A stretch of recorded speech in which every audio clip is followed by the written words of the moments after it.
काबर मोला देख के गोरी तै हम मुचमुचा थस संगी सहेली मेर अपन काका औ गुटिया थस काहे तोरे मनमा गोरी मोला तै बताना ज्यादा झंकर सा मोरे तीर मत है आना आना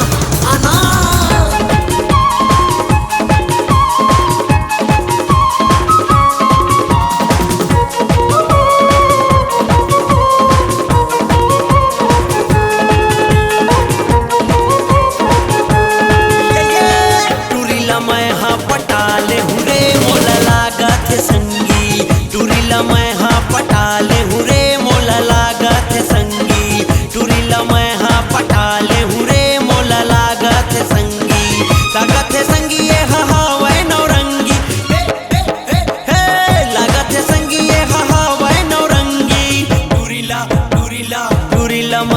पटाले हुरे मोला लागत संगी टूरीला मैं हाँ पटाले हुरे मोला लागत संगी बेरी बेरी काबर आती घर के दीवारी मया चुम्मा दे के गोरी ले लेना चिन्हारी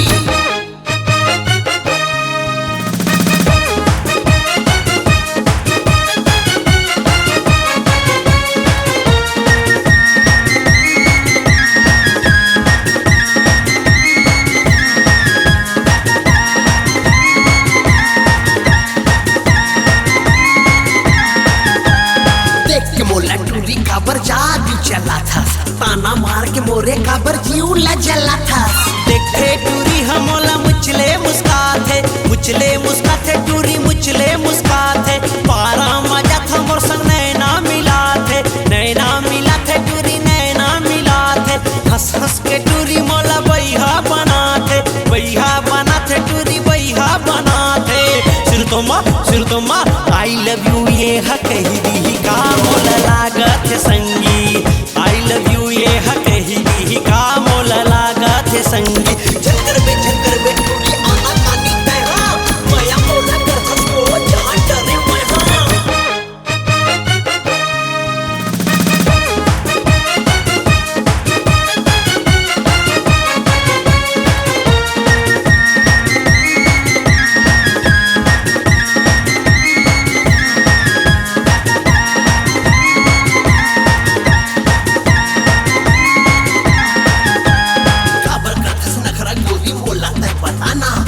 गोरी हम तो दीवाना आना टूरी लगे हम मोर तीर मातायाना टूरी तीर मातायाना नखरा झन करना बहाना झन करना बहाना पूरा मैं गबरू गोलू दीवाना मैं गोलू दीवाना हेला तो मैं हाँ बिहाले हुरे मोला लागत संगी हेला तो मैं हाँ बिहाले हुरे मोला लागत संगी टूरीला मैं हाँ पटाले हुरे मोला लागत संगी ये हा वै नौरंगी हे लागत संगी ये हा वै नौरंगी टूरीला मैं हाँ पटाले हुरे मोला लागत संगी